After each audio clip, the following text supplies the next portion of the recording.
వీధి కుక్కల దాడిలో 4 ఏళ్ల బాలుడు చనిపోవటం బాధాకరమని ఆమ్ ఆద్మీ పార్టీ నేత సుధాకర్ అన్నారు. జీహెచ్ఎంసీ అధికారుల నిర్లక్ష్యాన్ని నిరసిస్తూ జీహెచ్ఎంసీ ప్రధాన కార్యాలయం ముందు ఆందోళన చేపట్టారు.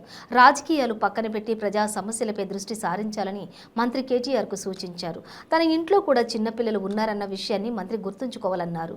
వీధి కుక్కల సమస్యలపై మున్సిపల్ అధికారులు దృష్టి సారించాలన్నారు. 4 ఏళ్ల బాలుడు ప్రదీప్ కుటుంబానికి ప్రభుత్వం ఆర్థిక సాయం చేయాలని ఆయన అన్నారు.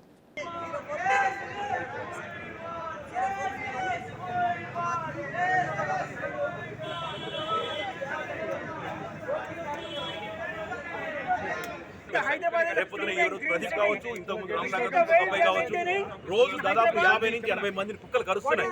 వాటన్నిటికీ సమాధానం లేదు. ఒక సంవత్సరం 2-3 లక్షల మంది కుక్కగాట్లకు గురవుతున్నారు.